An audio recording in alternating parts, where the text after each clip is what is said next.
Le jardin Chaikoni-Jonibo est situé dans la communauté San Francisco de Yarinacocha, au cœur de l'Amazonie péruvienne, dans la région Ucayali.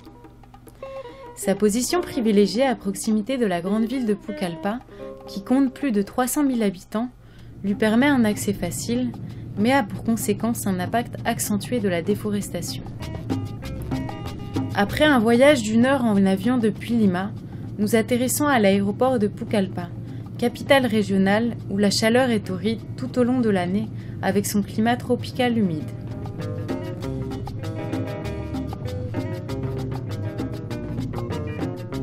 Depuis Pucallpa, une piste permet l'accès à la communauté en 30 minutes en période sèche, de juin à novembre. En saison des pluies, de décembre à mai, le voyage est un peu plus long, 1 heure en bateau à moteur ou peke-peke par la lagune de Yarinacocha. San Francisco de Yarinacocha est une communauté de l'ethnie Shipibo qui peuple les berges du fleuve Ucayali. C'est la plus grande de leur communauté, avec une population supérieure à 3000 habitants et une superficie de 1412 hectares. Sa population ne cesse d'augmenter de par l'attirance que constitue la proximité de la grande ville de Pucallpa. Avec l'eau courante, l'électricité, la connexion Internet et la télévision, la communauté ressemblerait presque à un petit village.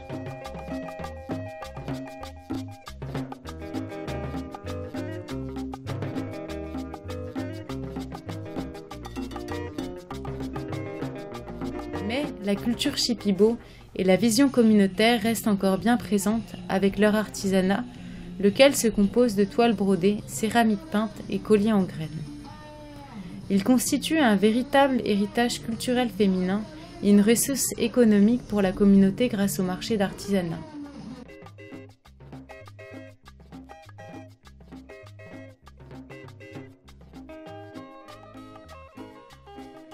Un deuxième élément important de la culture Shipibo est la médecine par les plantes, qui considère que chaque plante a un esprit et est liée à une propriété curative. La médecine traditionnelle est encore très utilisée, malgré le développement de la médecine occidentale et la construction d'un hôpital au sein de la communauté. Le jardin Chaikoni-Jonibo est situé à 2 km de l'entrée de la communauté San Francisco, avec une superficie de 3 hectares. Il constitue l'un des derniers bosquets préservés de la communauté. Acquis en 1969 par Tito Amasifuen Magin pour y vivre avec sa famille, le jardin Chaikoni-Jonibo a été préservé par la famille Amasifuen Valera et les habitants de la communauté San Francisco depuis cette date. En l'an 2000, l'association Chaikoni est créée par les habitants de la communauté afin de préserver le jardin. Ainsi, plus de 100 espèces de plantes médicinales ont pu être plantées.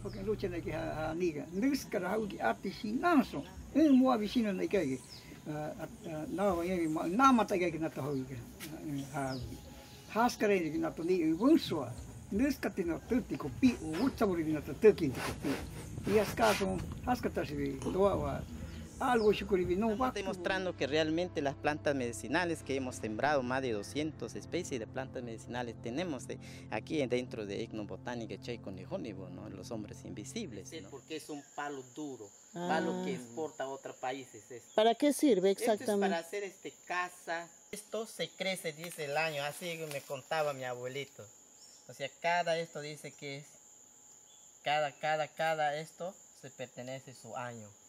Sirve cuando al instante te pica lo que es jergón, ¿ya?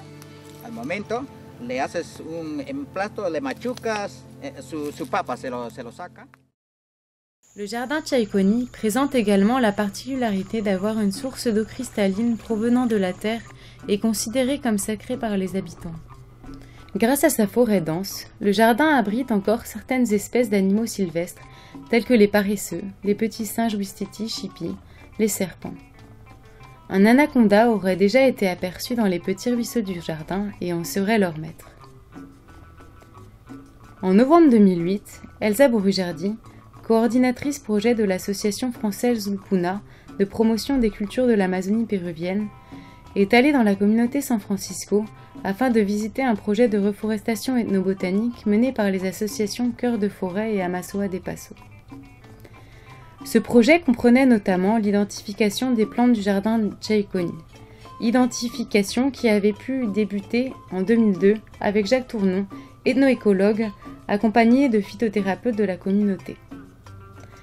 L'association Lupuna a décidé de soutenir les efforts des habitants de la communauté pour la préservation du jardin et a gardé des contacts avec l'association Tchaïkonie, effectuant 2 voyages au sein de la communauté en 2009 et 2010 pour le montage du projet. Les objectifs de ces 2 associations étaient de préserver et sensibiliser à la biodiversité de l'Amazonie péruvienne et la culture Shipibo, mais également de créer une activité économique et touristique durable au profit de cette communauté. Le concept d'aménagement du jardin Tchaïkonie-Ronibo s'est inspiré de l'origine de son nom qui signifie en Shipibo « être humain enchanté ». Espíritu de la naturaleza, a veces cuando turista viene y lo puede hacer dañar, ¿no? Pero cuando se pide a esto, a Tchaïkonie, no va a pasar nada durante su visita del bosque. L'idée était donc de faire revivre ces esprits présents au sein du jardin sous la forme de statues en bois représentant les mythes Shipibo. Ces statues ont été réalisées par 4 sculpteurs, dont 3 de la communauté San Francisco.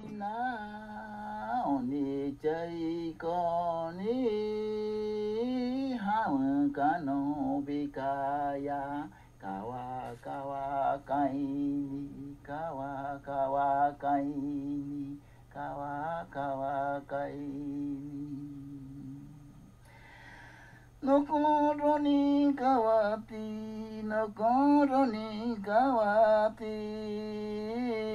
awankana sankema, awankana sankema, rama onaki. La jarre de la paix, ou Tinaja del Mundo, est aussi un excellent exemple de céramique traditionnelle anthropomorphique réalisée par 5 femmes de la communauté.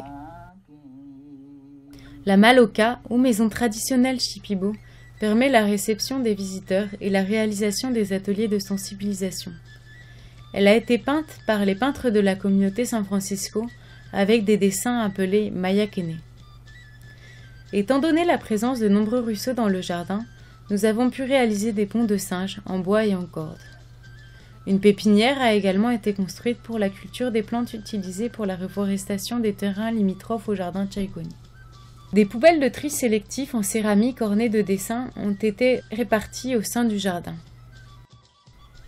L'inauguration du jardin, le 6 février 2011, a été l'occasion d'un grand rassemblement auquel ont pu assister plus de 150 personnes, dont les représentants de la Direction régionale du tourisme, parrain de la cérémonie, la municipalité de Pucallpa, l'Université interculturelle d'Amazonie, mais aussi les ONG locales, les habitants de San Francisco et certains touristes. Nous avons pu préparer pour cette occasion un grand repas avec bière de manioc et patarashka, ou plat traditionnel de poisson cuit dans une feuille de bananier. Depuis cette date, le jardin est ouvert au public et l'association Tchaïkonie accueille les visiteurs pour les sensibiliser à la biodiversité, l'utilisation des plantes et la culture Shipibo. Un programme de développement du jardin est également en cours d'élaboration pour poursuivre l'action entreprise.